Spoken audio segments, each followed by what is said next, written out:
அனைவருக்கும் வணக்கம். இன்று நரக சதுர்த்தி என்று சொல்வார்கள், லக்ஷ்மி பூஜை என்று சொல்வார்கள், காளிதேவி பூஜை என்று சொல்லக்கூடிய மிகச்சிறந்த நாள்.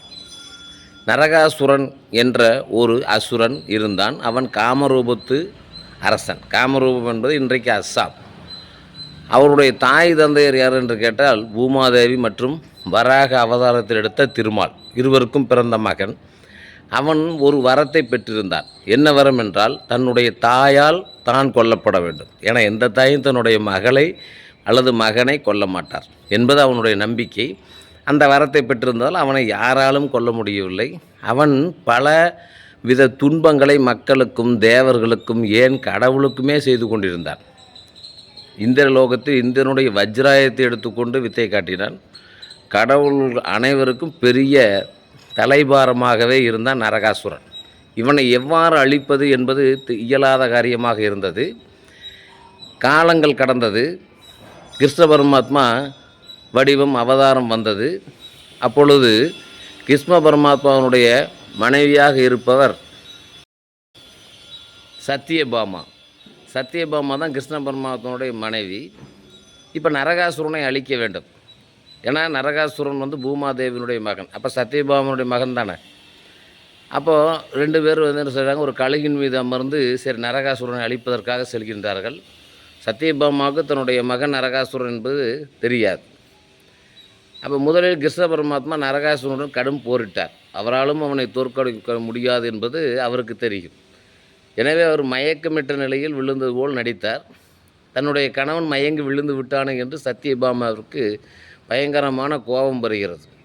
அந்த கோபத்தின் காரணமாக ஆயுதத்தை எடுத்து நரகாசுரனோடு போரிடுகின்றார். இறுதியில் நரகாசுரன் மாண்டு போகின்றான்.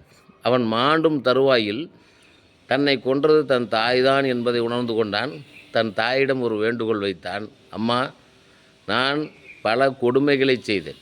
அந்த கொடுமைகளால் இன்று பெற்ற தாயின் கையினாலேயே நான் இறந்து போகிறேன். நான் இறந்த இந்த நாளை யாரும் துன்பப்படாமல் மகிழ்ச்சியாக தீப ஒளிகளை ஏற்றி வைத்து மகிழ்ச்சியுடன் இருக்க வேண்டும் என்று வேண்டிக்கொண்டு இறந்து போய்விட்டார். அதுதான் தீபாவளி என்று அஸ்ஸாமில் கொண்டாடுகிறார்.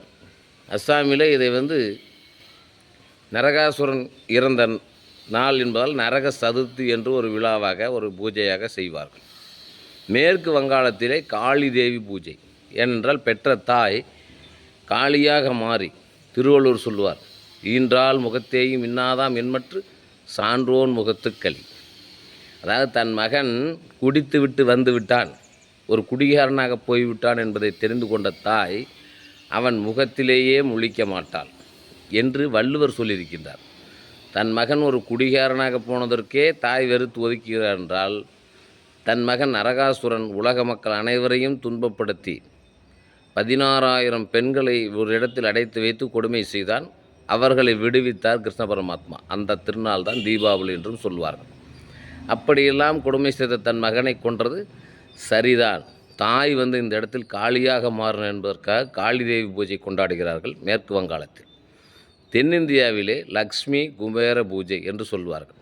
லக்ஷ்மி குபேர பூஜை என்பது இன்று 19/10/2025 அன்று கொண்டாடப்படுகிறது. அல்லது 21/10/2025 கொண்டாடலாம். தீபாவளி முடிந்தும் லக்ஷ்மி படத்தை வைத்து அதில் 108 நாணயங்களை வைத்து 2 விளக்குகள் ஏற்றி லக்ஷ்மியுடைய திருநாமத்தை சொல்லி அந்த நாணயங்கள் லக்ஷ்மி தேவியின் முன் குபேர பகவான் முன் வைத்தால் செல்வம் பெருகும் என்பது ஐதீகம். ஆகவே இந்த புராண நிகழ்வுகள் கதைகள் எல்லாமே மக்களை நல்வழிப்படுத்துவதற்காக, தன் தாயை வணங்க வேண்டும், தீமை செய்தால் அழிவு ஏற்படும் போன்ற நல்ல கருத்துக்களை கூறுவதற்காகத்தான் சொல்லப்பட்டதை ஒழிய மூட நம்பிக்கைகளை பரப்புவதற்காக அல்ல. ஆகவே இந்த புராண நிகழ்வுகளையும் கதைகளையும் நம் இளைய தலைமுறையினரும் அறிந்து கொண்டு அதற்கேற்ப தன்னுடைய வாழ்க்கையை நெறிப்படுத்தி கொள்ள வேண்டும் என்பதே எங்களுடைய நோக்கமாக அமைகிறது. இன்று அனைவரும் குபேர பூஜை செய்து குபேரன் மற்றும் லக்ஷ்மி தேவனுடைய அருளை பெறுமாறு அன்போடு வேண்டிக் கொள்கின்றேன்.